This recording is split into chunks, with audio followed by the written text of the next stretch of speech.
kitang-kita po natin na painit ng painit ng painit itong impeachment, usaping impeachment, 'di ba? At ngayon ay hinuli naman si Franco Mabanta. Mas mainit po yung balita na yon, 'di ba? Tapos, si Lacson naman sinasabi, posibleng hindi matuloy ang impeachment sa Senado. Posibleng hindi mag-convene. Teka muna, ano ba talaga? Anong istorya dito sa mga headlines na ito? Iko-connect po natin, isa-isa. Panoorin po natin. Sa nakatakdang botohan sa plenaryo sa Lunes, si House Committee on Justice Chair Representative Jerby Luistro ang magsusponsor sa committee report at resolusyon nagtatakda ng Articles of Impeachment laban kay Vice President Sara Duterte.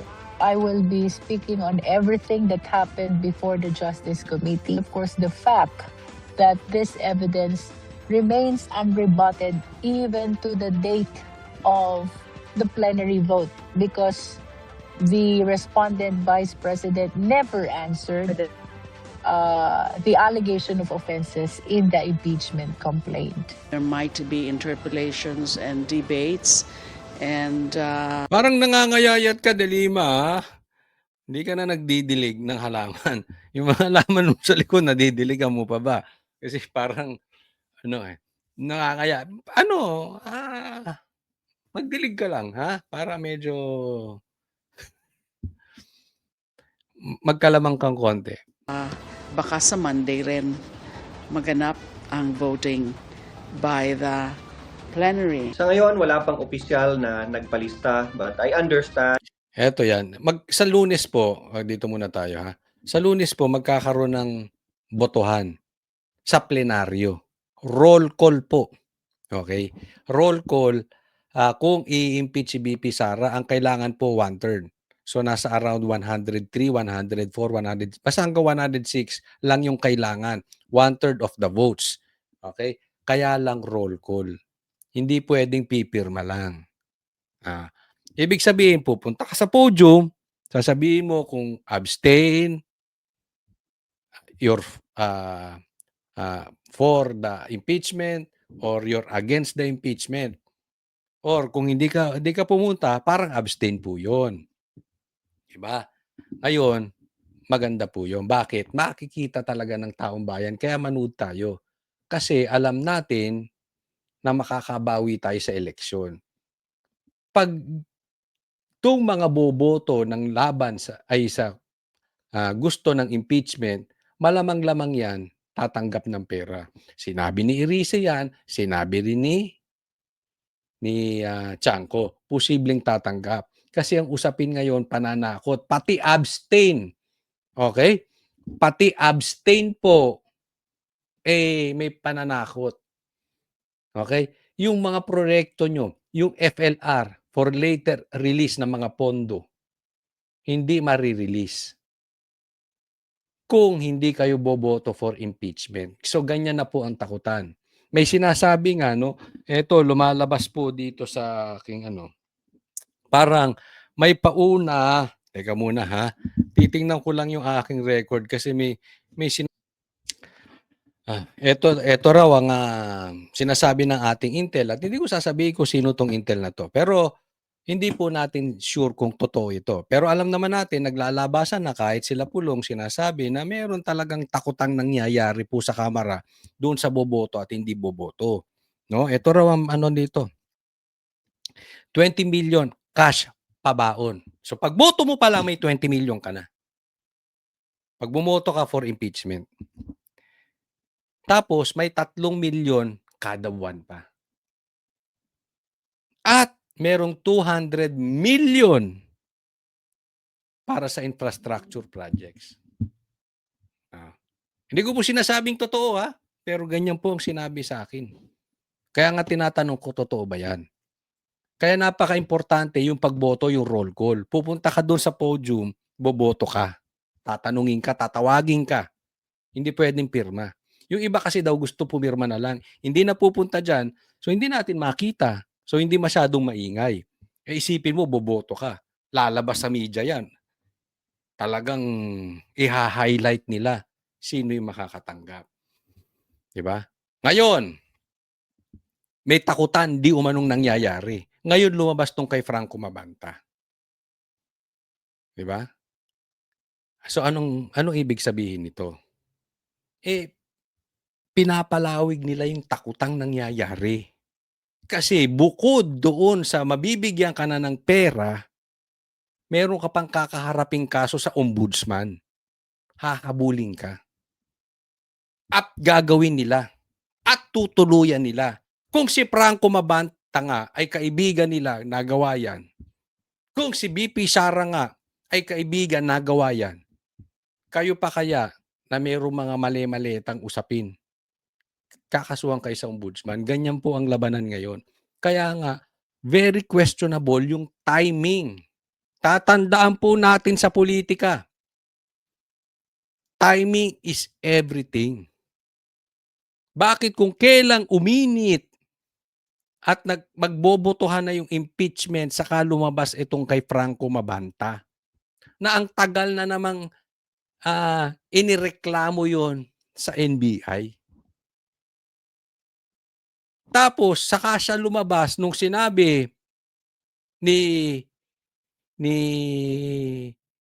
Tambaluslos that I will not go down alone. Nakikita nyo na? Kaya nga ang duda ng taong bayan, sinong kumukumpas? If ako, tatanungin nyo, this is my only opinion, okay? Marcos is behind this. Itong paghuhuli. Yung kumpas ng kwento. Yung panghuhuli, of course, kasi gobyerno eh. Pero yung kwento, yung timing, yung takutan, etc., kumpas ni Bongbong. Tapos nabanggit pa ni Doc Lorin, present si Matibag, si Claire Attack. Nakakuha po natin. So para makita natin, pinapaliwanag ko lang po yung picture na malabo and how I see it. I may be wrong. Tingnan po ninyo. Yung mangyayari. Plenary. Sa ngayon, wala pang opisyal na nagpalista, but I understand some of the members are interested to show their support or express their dissent to the results or the decision of the Committee on Justice. Base sa rules on impeachment ng Kamara, roll call vote ang gagawin. Ibig sabihin, isa-isang tatawagin ang mga kongresista at ililista ang kanilang boto. 106 na boto ang kailangan para maiakyat ang Articles of Impeachment sa 106. Senado. Basta raw makuha ang botong ito, kahit mas marami ang mag-no o mag-abstain, aakyat pa rin daw ang Articles of Impeachment sa Senado. It doesn't affect the validity or the approval of the articles of impeachment because the Constitution simply requires that at least one-third of all the members of the House of Representatives, regardless of how many will say no or how many will abstain. Pagkatapos ng botohan, It will be transmitted as soon as the Secretary General of the Senate is open to receive the articles of impeachment. Kunyari, nag-adjourn kami, inumaga kami, the following day, Tuesday, 9 o'clock, pwede nang i-transmit yon ng Secretary General of the House so that the Secretary General of the Senate could receive the articles of impeachment. kinontra naman ni De Lima at Defensor ang pahayag ni Senator Panfilo Lacson na posibleng hindi agad mag-convene ang Senado bilang impeachment court kung ito ay haharangin ng mas maraming senador. Okay. Ano kayang punto ni Lacson? Bakit sinasabi niya 'yan, ano? Well, kung sasabihin ng mga ibang senador na hindi sila payag na mag-convene at hindi matutuloy ang impeachment sa Senado, medyo okay pakinggan. Kasi parang hindi nakakapagtaka, 'di ba? Pero si Lacson na alam naman natin na talagang Bongbong Marcos na Bongbong Marcos, no? At malaki ang maitutulong ng impeachment para mapalayo tayo sa usapin ng flood control. Kasi pag sinimulan mo yung impeachment, makakalimutan ng tao itong flood control, itong ghost projects. So lalayo kay Bongbong. Nakikita naman natin na ilang buwan na siyang Blue Ribbon chairman, palayo tayo ng palayo doon sa ebidensya, 'di ba? Palayo tayo ng palayo doon sa issue ng Blue Ribbon, sa issue ng ghost projects. So definitely, obviously, nakakapagtaka bakit si Lacson na nagsasabi nitong posibleng hindi mag-convene. Ewan ko ako'y naiisip ko, nagpapataas ka ba ng presyo? 'Di ba? Sa Adenli ganyan. Posible yung mga congressman naman gustong ituloy ng ituloy kasi nga may matatanggap. Yung mga agresibo na ituloy ang impeachment at boboto for the impeachment, yan yung may mga matatanggap. Hawakan ko na agad. Hawakan ko na yung 20 million. Di umano. 'Di ba? Plus 3 million kada buwan. Di umano. So, exciting. Of course. Sinabi din nung yan ng 18 Marines, kada hearing daw dito sa Kamara, may envelope na natatanggap ng pera. Yung iba, isang envelope. Yung iba, dalawa. Depende sa banat. So, alam natin yung kalakaran kaya may mga excited matuloy yung impeachment. Para makakolekta na. Tapos si Lacson hindi. Sinasabi hindi. Lugi ka ron. Parang kukolekta na. Napakakuan na yung Kamara. Ikaw, wala pang pangako. Lugi ka ron, Brad. Napangakuan na sila. Or ayaw mo yung ipinangako sa'yo. Gusto mo ng mas mataas, kaya nagpapapresyo ka. Baka lang naman. Kasi kaduda-duda Di ba? Pinky, ano yan? Mas maraming senador. It's very clear sa Constitution. It's a constitutional imperative. It's an imperative constitutional process. The Constitution, the language of the Constitution says shall. Hindi ito may. Under the Constitution, there is no reason to block the convening of the Senate as the impeachment court. There are no conditions under the Constitution. Dapat may trial talaga at kung sa palagay ng mga senador ay kailangan nilang i-acquit, di i-acquit nila sila. Kung kailangan nilang Ako naman sangayon dito, no? Kung naipasa na ito sa Senado, kailangan naman mag-convene sila. Okay? Hindi ako kampi kay Bongbong pero kasi nasa batas 'yon. Unless may mailalatag yung mga senador na ayaw mag-convene for the impeachment na nasa batas din kung bakit sila hindi magko-convene. Pero kung dahil sa tingin nila ay hindi guilty si Sara dun sa mga binabato sa kanya, parang medyo mali yun. Medyo mali. Ang issue lang dito yung forthwith. Hindi mo pwedeng ipilit na bukas agad. Kasi dito kay itong komedyanteng senador, ang forthwith sa kanya, pag natanggap ngayon bukas, convene na Hindi ganoon.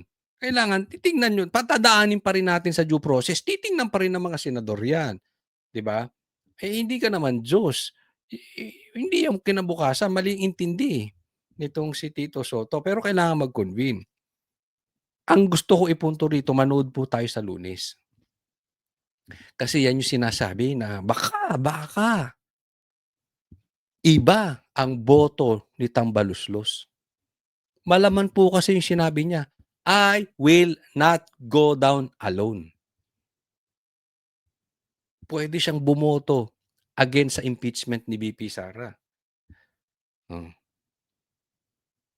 At kung ituturo niya si Bongbong Marcos at uunahan niya, magdidiwang ang bansang Pilipinas. Baka lang naman, ayokong pangunahan si Sara.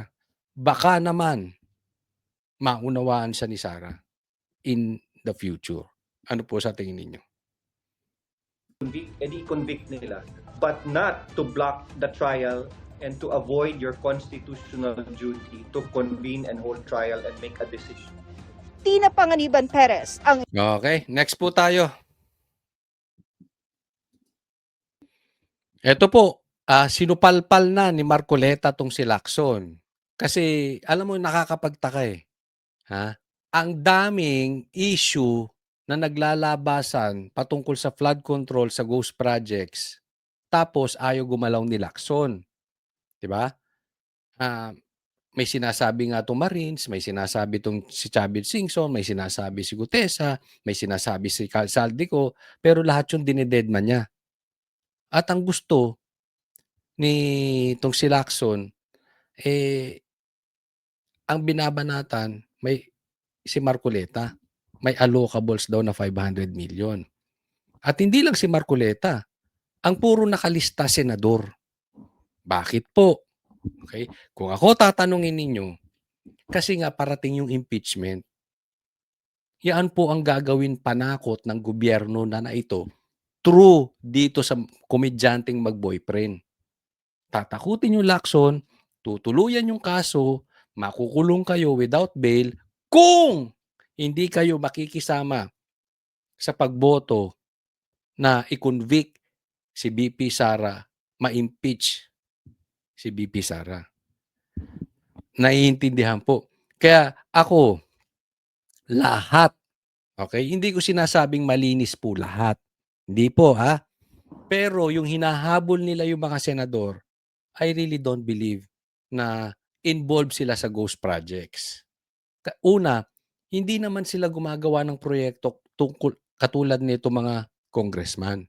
Sila yung nasa distrito. Di po ba? At saka makikita naman natin na even itong mga senador ay hindi dikit dito doon sa mga so-called masterminds na si Saldico, si Tambaluslos, at si Bongbong Marcos. So pagka kino-connect mo, bakit senador ang binabanatan, hindi ito mga congressman?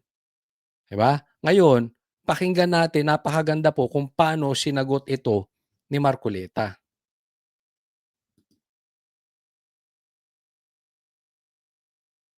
Saglit, walang lumalabas.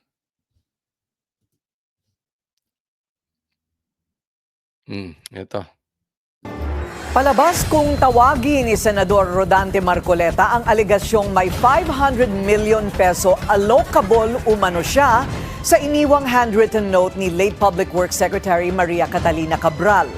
Unang pinalutang ni Senate President Pro Tempore Panfilo Lacson ang nasabing impormasyon. Narito ang agenda report ni Hannah T. Unahan na kita, Marcoleta. Yung gusto nilang testigo, patay na. Nasa listahan daw siya ni Cabral. Oh, paano mo matatanong yan? Tapos, meron siyang allocables. Ang tanong, idinidikit sa ghost projects. Iba po yun. Hindi po masama yung allocables kung nagamit ng tama. Pero it's just night and day, magkaiba po yung ghost projects tsaka yung allocables. Wala po sa listahan ni Lebiste na ibinigay ni Cabral si Marcoleta. Walang sapat na konteksto para kay Senator Rodante Marcoleta ang mga akusasyon sa kanya ni Senate President Pro Tempore Ping Lacson. Isiniwalat kasi ni Lacson ang umano'y 500 million peso worth of allocables para kay Marcoleta base sa handwritten notes ni dating late Public Works Undersecretary Maria Catalina Cabral. Para kay Marcoleta, hindi raw lubusang inilantad sa publiko ang nasabing akusasyon. Putol, hindi buo, walang sapat na konteksto. At tila ba'y tumutukoy sa representasyong ito bilang humihingi ng mga proyektong katumbas ng 500. Whether it's 500 billion, 500 million, or 500,000. The big document tells a narrative that a certain Kong Marcoleta has this 500 allocation from the DPWH. Hindi pa sa ngayon Nakikita nyo na yung parang ang pinapalabas ni Lacson, yung konteksto, yung 500 million, parang sa DPWH na konektado sa flood control. Diba? Hindi po yun yung konteksto. Parang ganito lang. Diba? Sinisita nila yung confidential funds ni BP Sara. Pero ang dami namang may confidential funds. Si Bongbong Marcos nga may confidential funds. Yung mga sekretary nga mas malaki pa confidential funds kay BP Sara. Hindi naman sinisilip. 'Di ba? Etong naman ang kay minamali ang konteksto. Parang hinahantula doon sa mga ginawa diyan sa Bulacan, diyan sa ginawa nitong mga magnanakaw na congressman, 'di ba? Ito si Lacson medyo iba talaga. Mapapansin niyo naman, ang hinahabol ni Lacson yung mga senador. Oh, ayaw nga niyang imbitahin, ayaw nga niyang papuntahin si Tambaluslos para magsalita diyan. Si Chavit, yung 18 Marines, si Gutesa, ayaw niya. Yon iimbestigahan si Marcoleta at bagamat hindi otomatikong iligal ang allocables, sinabi ni Lacson na kung ang projects ng mga ito ay matutuklasang substandard o ghost, saka na ito magiging issue. Isa rin sa paratang So, ang ibig sabihin mo, ang iimbestigahan mo pa si Marcoleta. Kung substandard, tignan mo yung gago. Uunahin mo pang imbestigahan yung mga yan. ni Lacson ang umano'y bukulan kung saan sangkot umano si Marcoleta at iba pang mga taga-kamara nang i-confirm sa Commission on Appointments si nooy DPWH Secretary Manuel Bonoan. Si Marcoleta ang nooy chair ng CA Public Works Committee.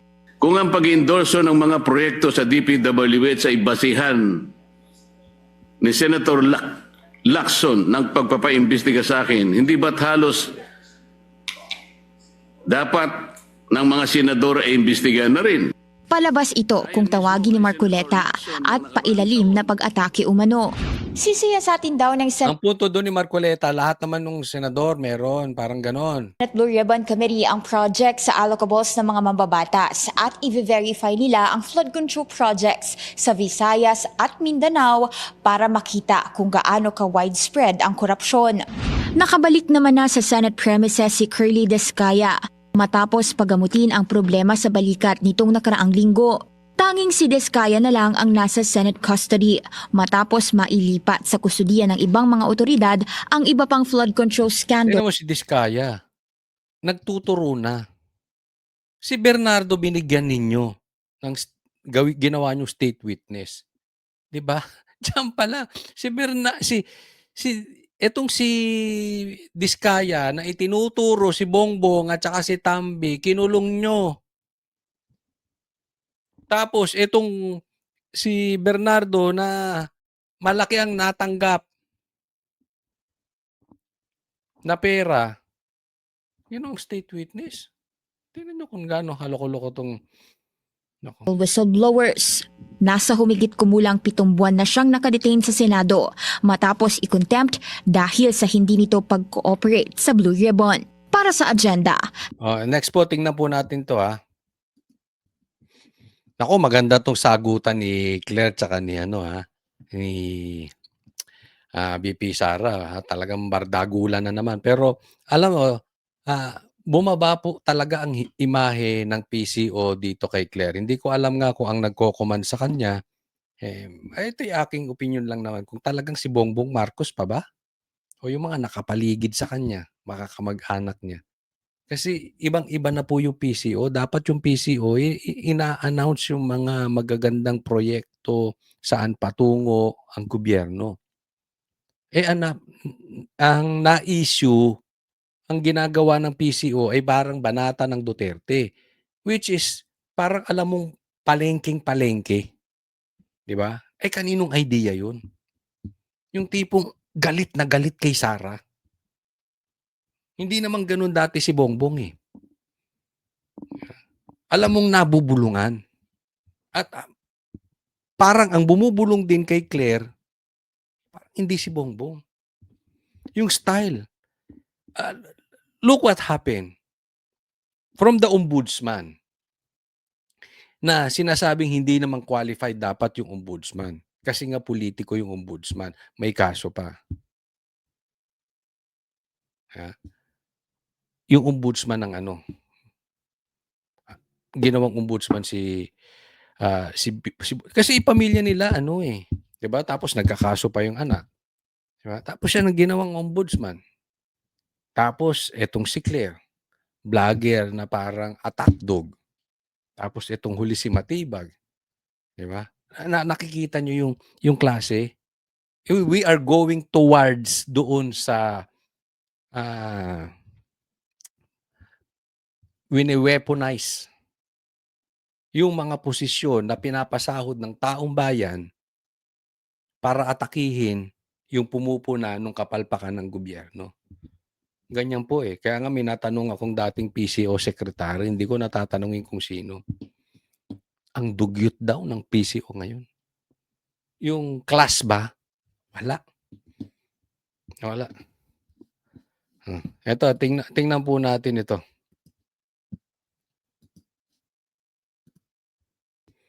Naman, sina VP Sara Duterte at Palace Press Officer Claire Castro. Ang sabi ng bise, kulang daw sa pansin si Castro. Buwelta naman ng Yuse, kulang sa kaalaman ng bise. Hindi raw marunong mag-laptop pero gusto pang maging presidente. Nasa frontline ng balitang yan si Maricel Halili. Hindi naman nagtatrabaho yung buong administrasyon lalong-lalo na ang Pangulo. Kaya nga Binadata na naman ni Vice President Sara Duterte si Pangulong Bongbong Marcos. Hindi raw nagtatrabaho kaya mataas ang unemployment rate pati ang utang ng Pilipinas. Alam mo, Claire, hindi ka dapat nagtatampo kung sinasabing hindi naman talaga nagtatrabaho. Tingnan po ninyo. Ang Kongreso, ang Kamara, ang laki ng problema natin sa nakawan sa ghost projects. Ang laki ng problema natin sa pagtaas ng presyo ng gasolina, bilihin. Saan kayo nakatutok sa impeachment? Kung nagtatrabaho ang presidente, dapat nasasabihan mo yan. Yung anak mo nasan dyan eh. Yung pinsan mo nandiyan. Don't tell us wala kang impluensya. Nasa iyo po ang budget. Look at your secretaries. 'Di ba? Ang dapat inaatupag, paano natin maaayos tong presyo ng bilihin?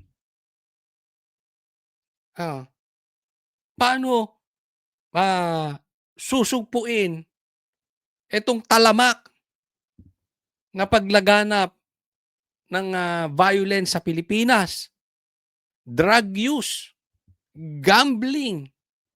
Sinong hinuli? Si Jason Sa. Pambihira naman. Kanino nakatutok? Sa Duterte, yung PCO mo. Huwag kayong magagalit. Ano ginagawa nyo para bumaba ang presyo ng bilihin? Ang taas ng inflation rate natin ngayon, ha? Tingnan nyo po ang stocks natin, ang layo na. Ang bagsak na. Ang taas na ng dolyar. In denial pa rin kayo na nagtatrabaho presidente. Kayo ba'y talagang tanga? I mean, para kayong hindi nakatira sa Pilipinas. Parang nakatira kayo sa babol. Hindi nyo nakikita? Tingnan nyo, bagsak ang real estate. Bagsak ang stocks. Ang taas ng inflation rate. Ang taas ng dolyar. Huwag nyo sabihin, DDS yung mga yan. DDS yung mga real estate eh. Kaya bagsak. Yung inflation, DDS yan. Kakampi ng DDS yung dolyar kaya tumaas. Gago kayo. Paano nyo i-deny yan? Delta naman ang Malacanang. nakita niyo po kung gaano po magtrabaho ang Pangulo. Ngayon, nandito siya, abalang-abala ang Pangulo sa ASEAN Summit. Ano bang nakikita nito? Nakikita ro abalang-abala ang Pangulo. Ano mapapalaya? Asian, alis ka ng alis. Hindi mo na nga maayos ang Pilipinas, alis ka pa. Ano ba? May nakikita. Ano to si Claire? May nakikitang hindi natin nakikita, no? Ako hindi na ako magugulat kung darating ang panahon, bangag na rin to. Kasi parang may nakikita. Pag gumanyan-ganyan na yan, ako. Kadidikit mo. Pag naalukan ka at tumanggi ka, ewan ko sa'yo.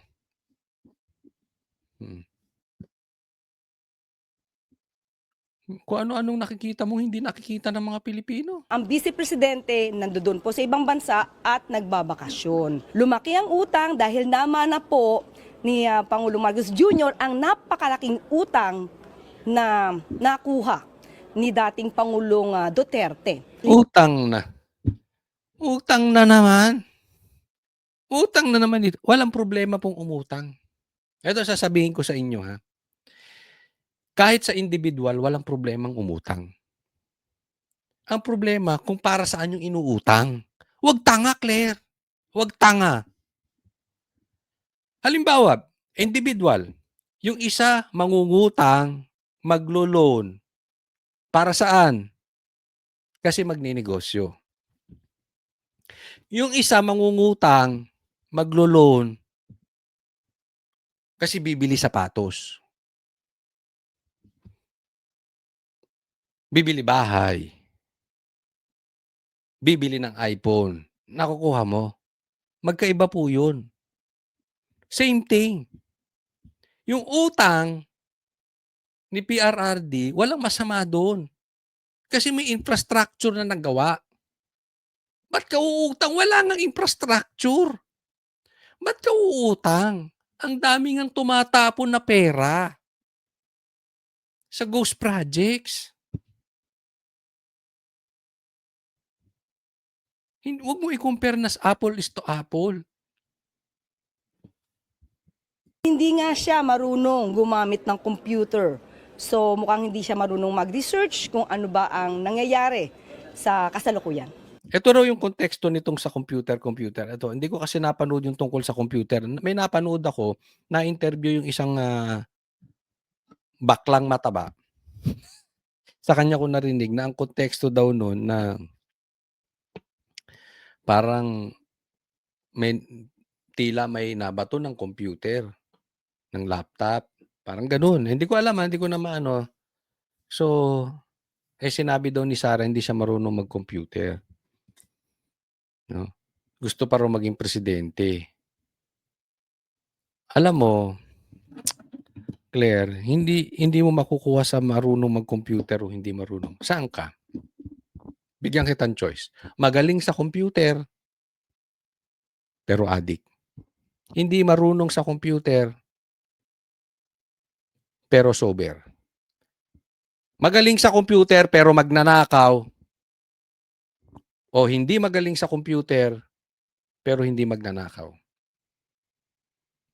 Magaling sa computer, pero walang infrastructure. O hindi magaling sa computer, pero may infrastructure. Hindi, kayo na lang tanungin ko, hindi man sasagot yan eh. Saan kayo?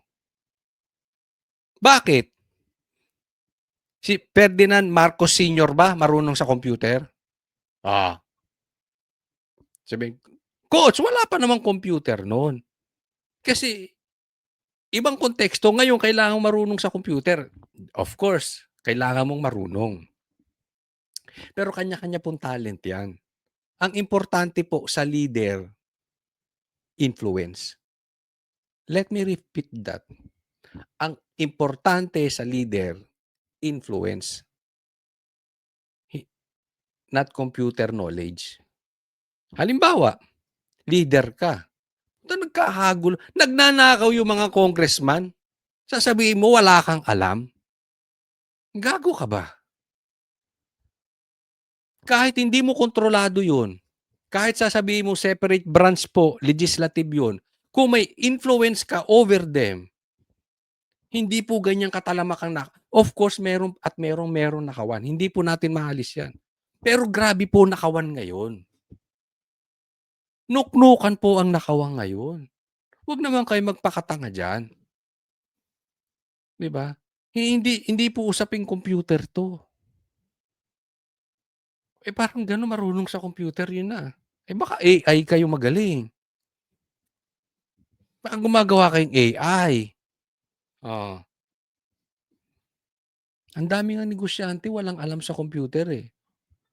Pero pwede mong i-delegate yun kung leader ka. Hindi rin pinalampas ng palasyo ang patutsada ni VP Sara na kulang sa pansin si Yuse Castro. Lagi ko sinasabi na kapag si Claire Castro ang nagsasalita, huwag niyong pansinin o bigyan ng halaga. Kasi pag pinapansin niyo, napi-feed yung kanyang papansin na ugali. Katulad niyan, pinansin niya ako. So kailangan kong sagutin. Kung ayaw niya akong pansinin, wala naman akong magagawa. Hindi ganyan siya magsalita kasi medyo behind siya masyado. may kasabihan nga tayo, di ba? Yung the brain operates on a use it or lose it principle. So ang punto niya diyan, use it or lose it. Gamitin mo yung utak mo kaya nawawala, no? Ewan ko, pero kung ako tatanungin, talagang papansin 'to si Claire, na may naging ganyan na ba sa PCO? Kayo na sumagot. Papansin ba o hindi papansin?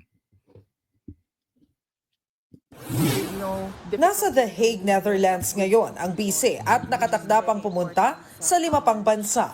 Ngayong araw, formal nang binuksan ang 48th ASEAN Summit sa Lapu-Lapu City, Cebu.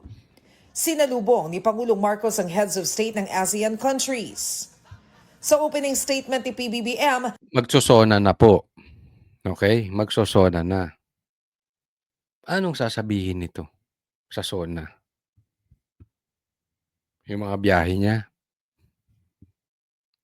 Anong naibigay na trabaho ng mga kakabiyahe mo dyan? May nagawa bang infrastructure?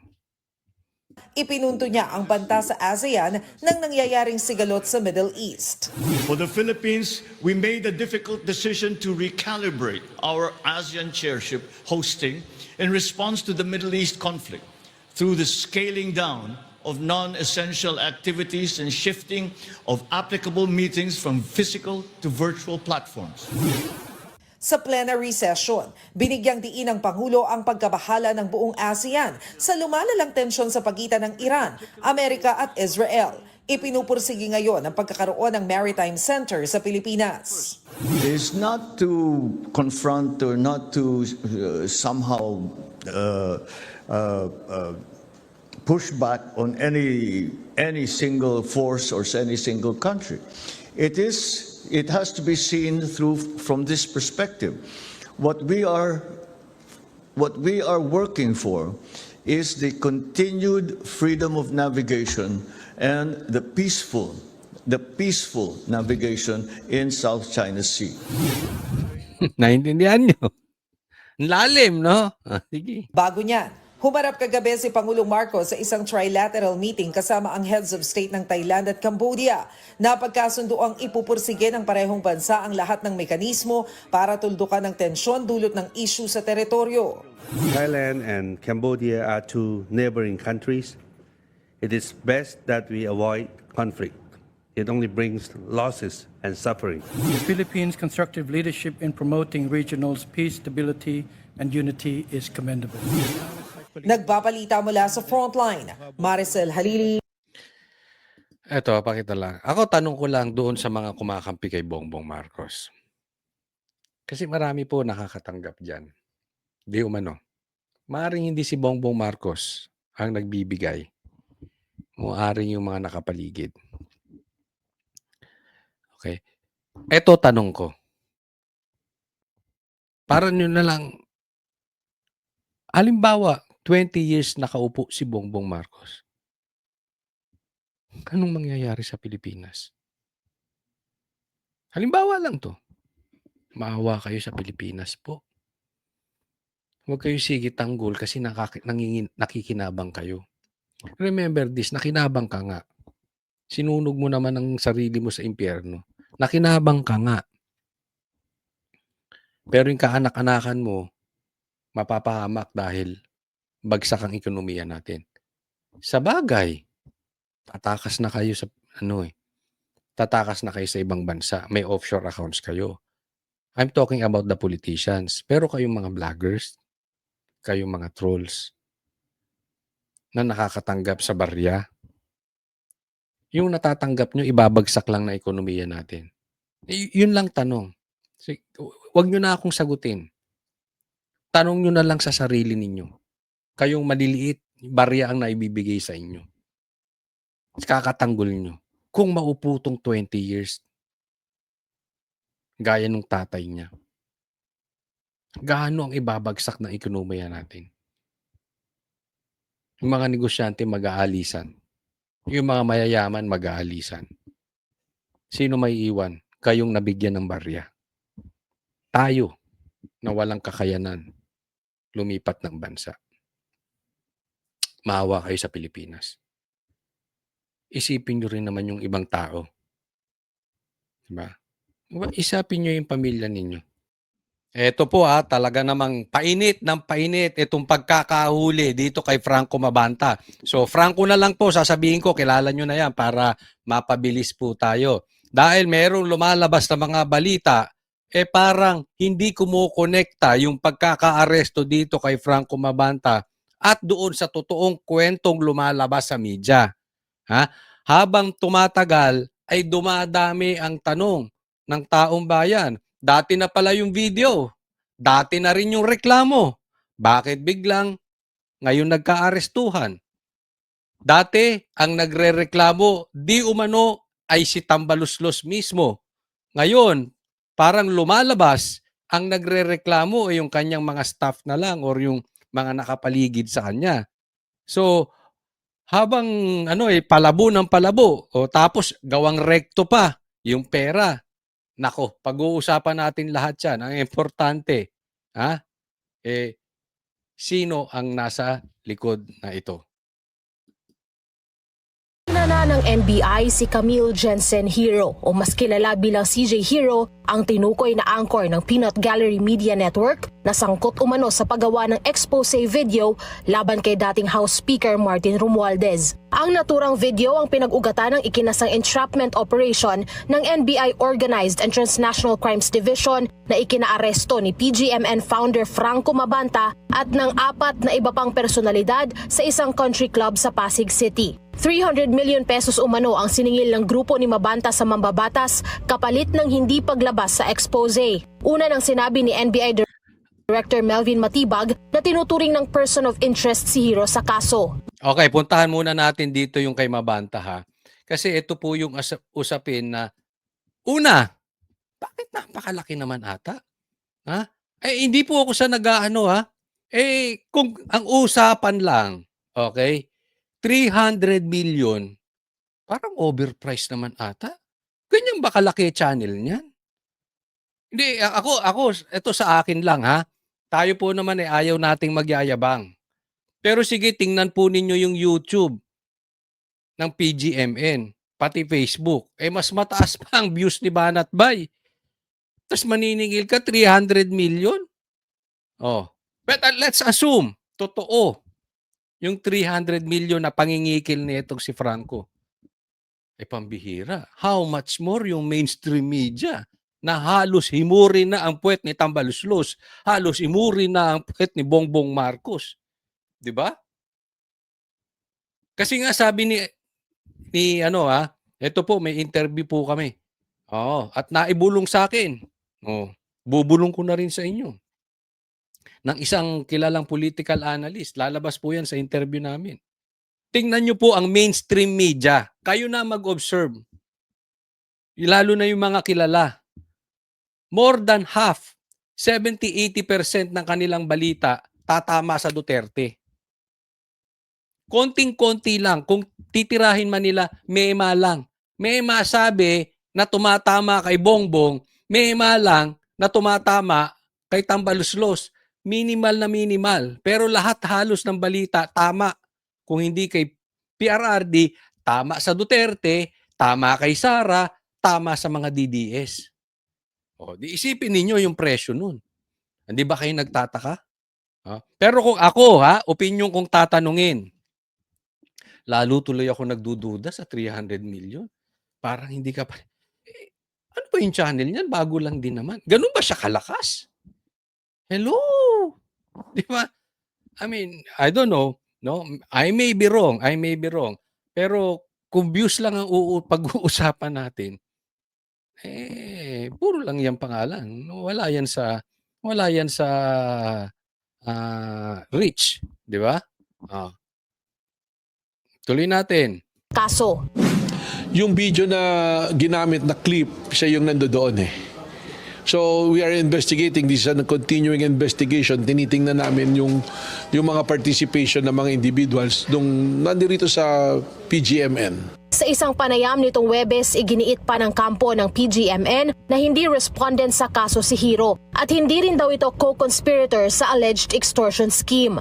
So yeah, all I can say for CJ Hero or like the haters out there to just stop it, because we are gonna go after this fake news, these fake news that are floating around. We're gonna go after the libelous posts against her, and she's a woman of character. She's a journalist with credibility and integrity. Nitong Webes din ng gabi ay tinurn over na sa NBI detention facility sa Muntinlupa ang grupo ni Mabanta. Bandang 1:00 na ng madaling araw nitong Biyernes natapos ang kanilang pag-uusap ng kanyang abogado na nagsabing nasa maayos naman na kalagayan ng kanyang kliyente sa loob ng bilangguan. Patuloy daw ang kanilang paghahanda para agarang mapalaya ang grupo ni Mabanta. Para sa agenda.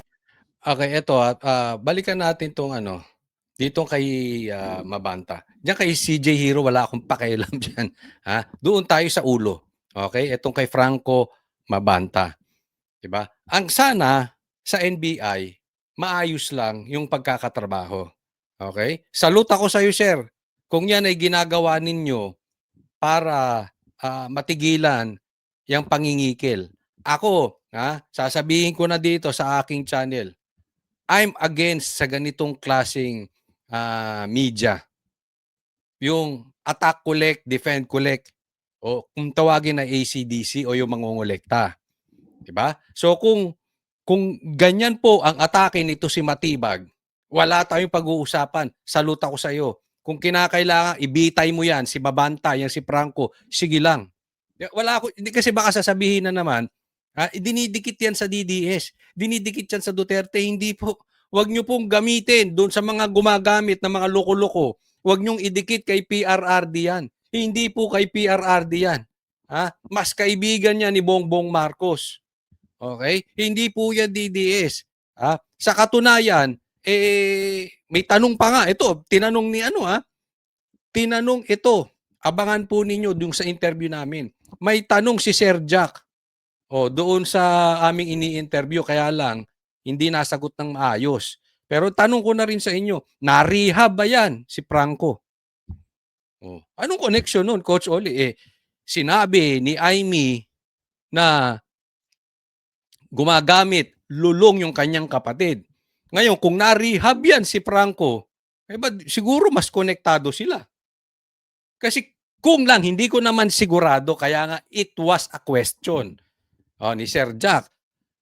Kung na-rehab yan, mas close kay Bongbong yan. Ayaw ni PRRD ng gumagamit. Diba? Kung hindi naman, edi okay lang. Diba? Anong punto ko dito? Hindi ko pinagtatanggol. Ang pinagtatanggol ko dito, yung klase ng paghuhuli. Dahil sinasabi ni Matibag, kukunin niya na yung mga ganitong mainstream media. Ay, mga ganitong klaseng media. Teka muna, wag pong ganoon kasi ginawa daw nila kay Jason sa, 'di ba? Kine-question pati yung kay yung sinasabi nito ni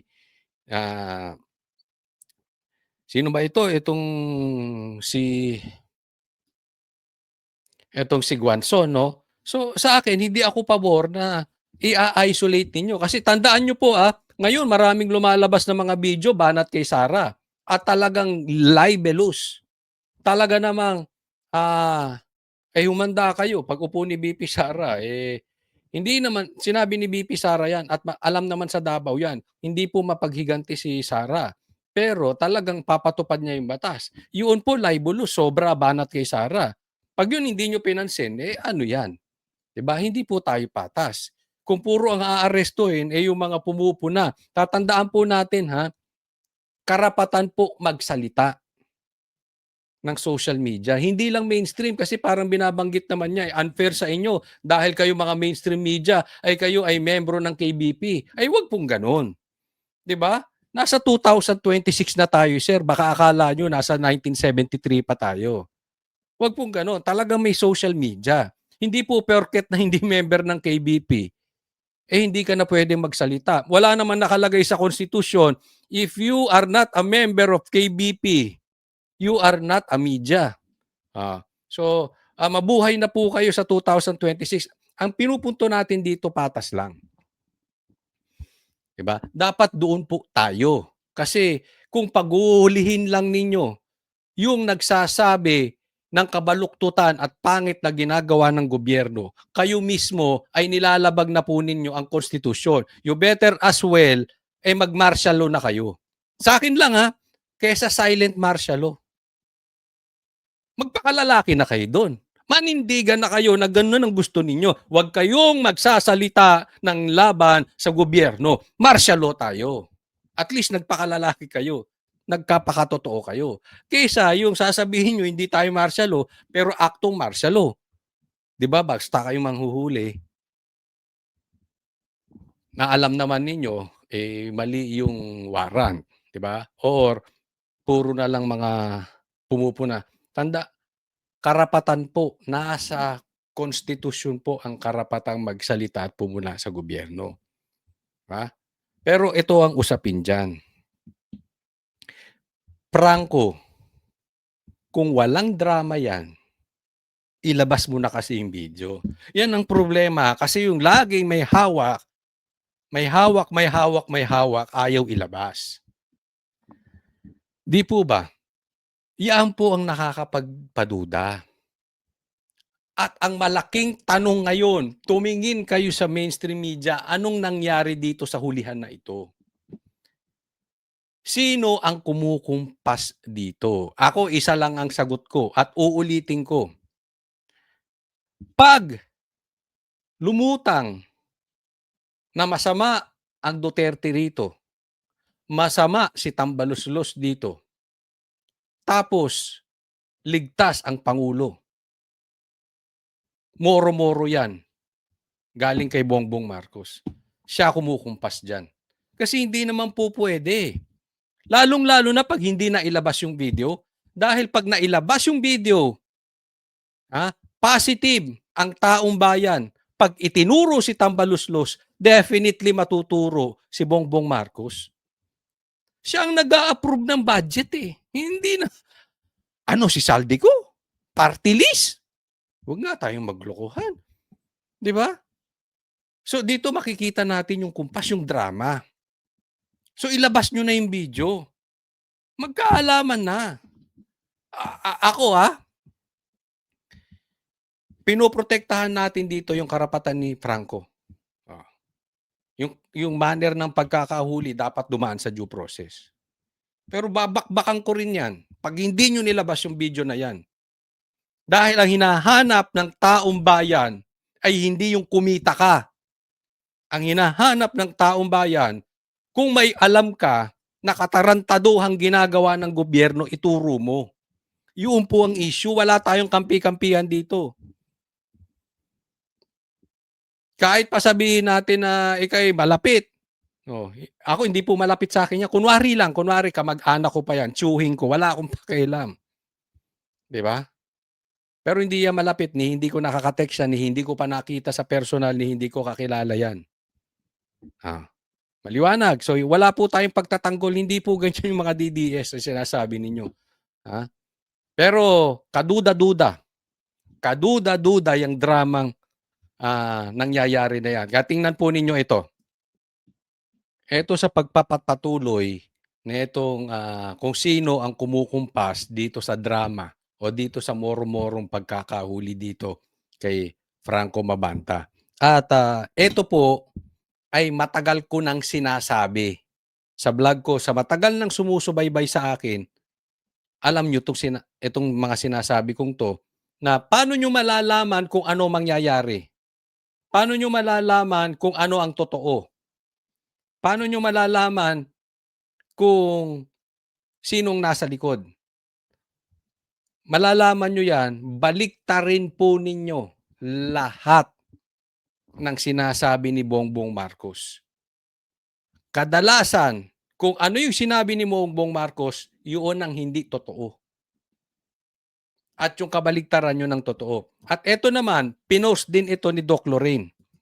Which I agree, kasi parehas na parehas to doon sa sinasabi ko. Sabi niya, how to know the truth?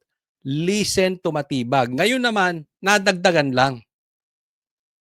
Matibag na. Kasali na si Matibag. Dati kasi sinasabi ko, wala pa si Matibag. And listen to Claire.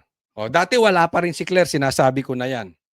Ngayon lang nadagdagan. Kaya nga etong si Claire, si Auntie Claire, meron ng kapartner. Oh, etong si Matibag nagiging Uncle Matibag na rin. Di ba? Wag po kayong magagalit, sir, pero kasi lumalabas po kayo parang attack dog.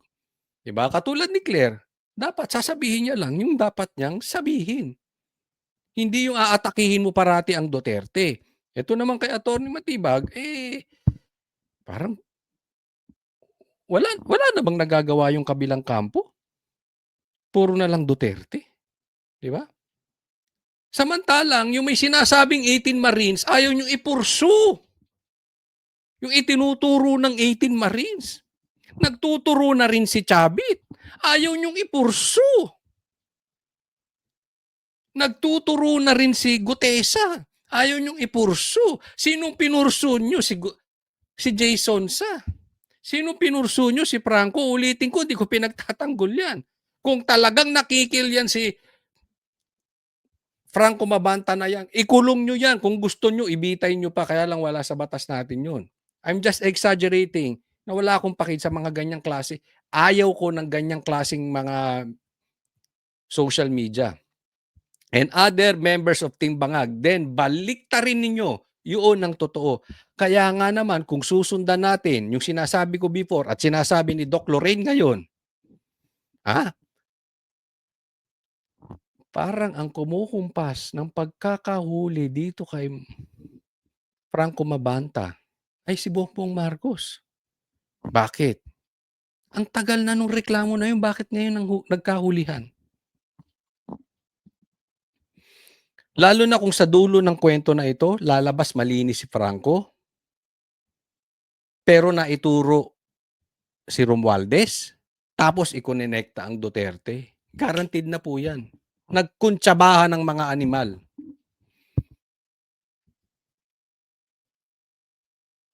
Wag po kayo, kung kayo ay opisyal, wag kayong balat sibuyas. Tanggapin ninyo yung mga sinasabi. Maituturo nyo lahat except si Bongbong Marcos. Di ba? And other members of Team Bangag. Tingnan ninyo. Lahat sila, binibuelta nila patungkol na kay PRRD. So malinis na naman si Bongbong Marcos, wala siyang maleta. Hindi ko rin pinagtatanggol si Tambaluslos dahil alam ko, mastermind siya, pero mas mataas na mastermind si si Bongbong Marcos. Kaya ito, kwento. Gusto nyo marinig yung kwento? Ito, kwento lang to, Pero, huwag pong kakalimutan, mag-subscribe po dito sa channel na Coach Oli News. Tsaka i-like nyo tong video, Coach Oli News. Like and subscribe sa YouTube at sa Facebook. Tingnan nyo lang kung ipinapanood nyo, Coach Oli News. Okay? Diretso tayo. Posible po manglalaglag di umano si Tambaluslos. Kaya i-push natin na ilabas yung video. Kasi ilalaglag. And may possibility po. Pakinggan nyo po yung interview namin. Yung interview namin, sinasabi na posible na to si Tambaluslos ay bumoto ng against siya sa impeachment. Iyaan po ang inaantay. Iyaan po ang ingay sa loob. Dahil dinidikdik si Tambaluslos gaya ng ginawang pandidikdik ng dikdik din kay Saldico para mailigtas si Bongbong Marcos. It's about time. Let's keep on pressuring Tambaluslos. Sabi mo nga, how can you be the mastermind? And if you fall down, you will not fall alone. Yung bang eksaktong sinabi niya? Kung ikaw ay babagsak, hindi ka babagsak mag-isa. Ituro mo na. Habang may panahon. Kasi definitely, sooner or later, for sure, sigurado yan. Hindi po pwedeng hindi. Ilalaglag ka ni Bongbong Marcos. Sigurado yan. Ang usapin na lang dito, kailan? Kaya ituro mo na. Naiintindihan po ninyo? Kaya ganyan daw ang umiikot sa Kamara. Posibleng hindi bumoto for impeachment. Ito. Pero hindi pa yun sure.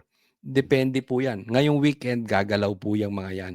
Maggagapangan, kakausapin, mag-uusap-usap, ilalaglag mo ba ako? Pag talagang tinuluyan mo ko, tutuluyan kita. So, pwede pang may mangyari. So, tayo sa social media, i-ano natin, ha? O, ito pang isang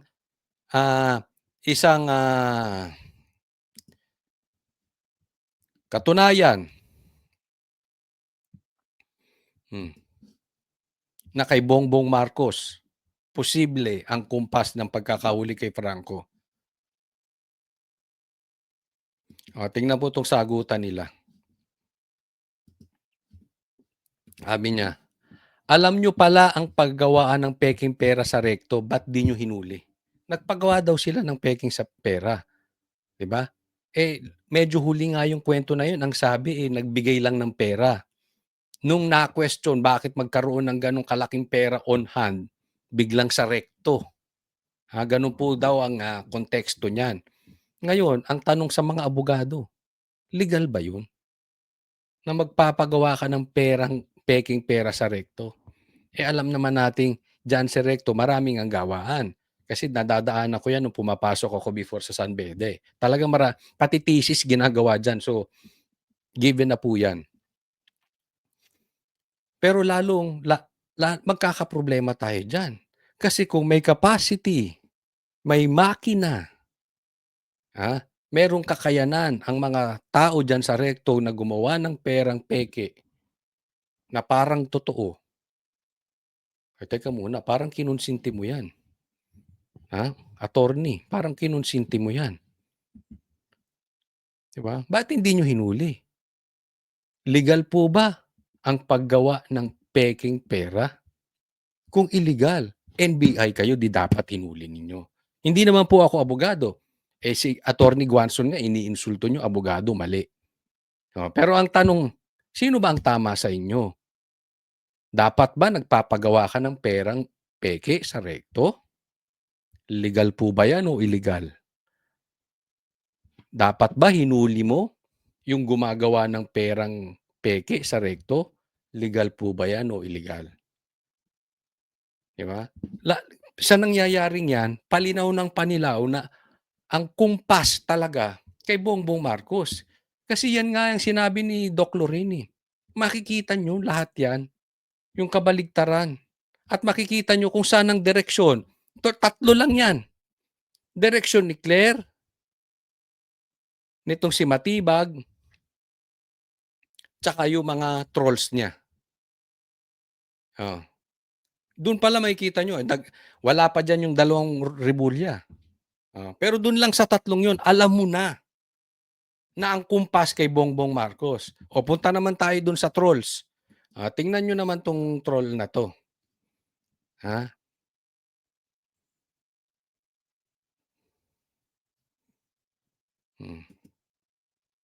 Saglit.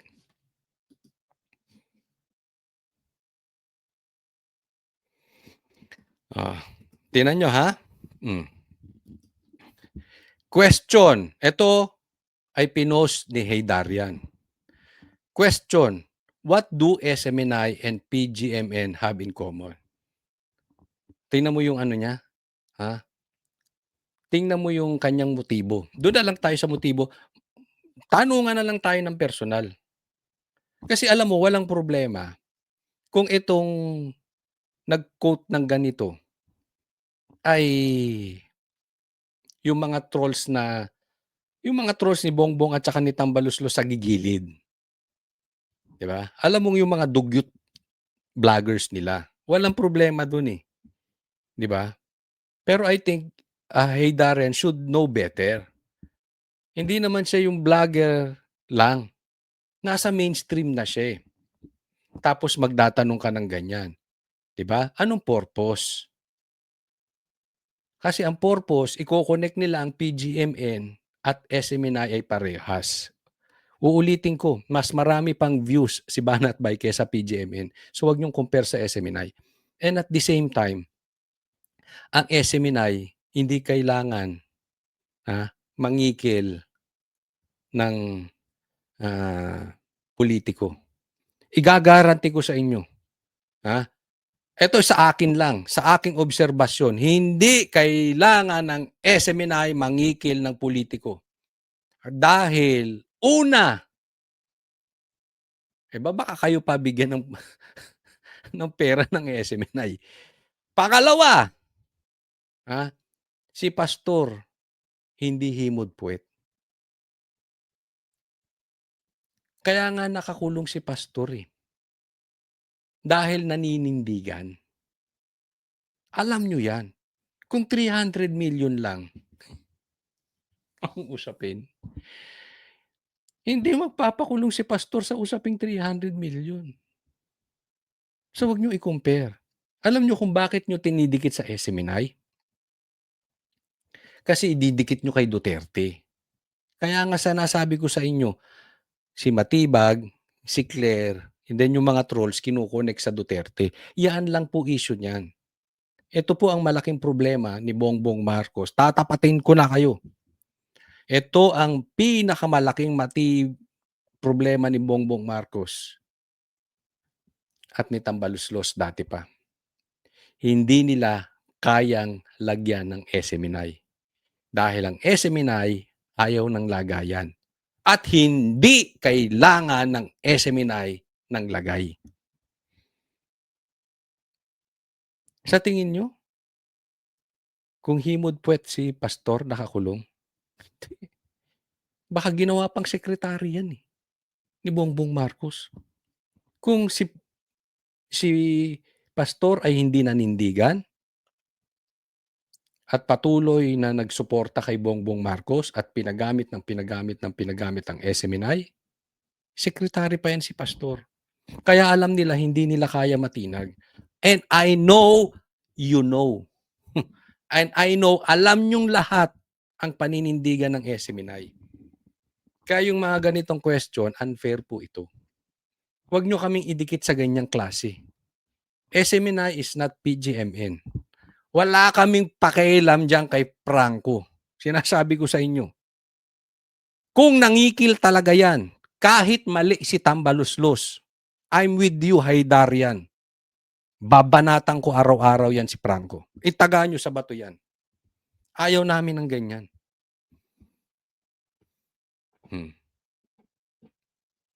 Hindi to pinagtatanggol. Yung klase lang. Di ba? Sino ang kumukumpas? Kasi bakit idinidikit na naman kay PRRD? Kaya naman may tanong ako. Total, may tanong si Haydarian. May tanong din ako sa kanya. Tingnan nyo po, kayo na sumagot nung tanong ko sa kanya kasi hindi naman yan sasagot.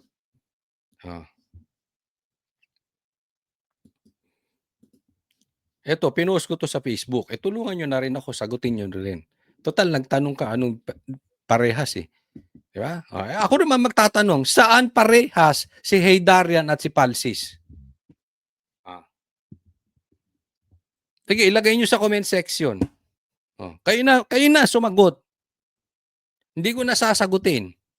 Kasi given na yun Public knowledge na po yan. Pero baka naman mali ako. So pakisagot nyo sa comment section. Saan nagparehas etong si Haydarian at saka si Palsis? Diba? Sige. Ako, simple lang kasi. Kaya makikita natin, habang tumatagal, lilinaw na po kung sinong nasa likod nito. Ang tanong kasi dyan yung timing. Maraming salamat po. Huwag pong kakalimutan i-like po itong video na ito, and dun sa mga hindi pa po subscribers, subscribe po kayo. Abang-abang po kayo doon sa ating magiging mga topics sa buong araw, sa buong linggo. Sumubaybay po kayo dito sa channel na Coach Oli News. Subscribe, like, Coach Oli News. Thank you po. God bless everyone.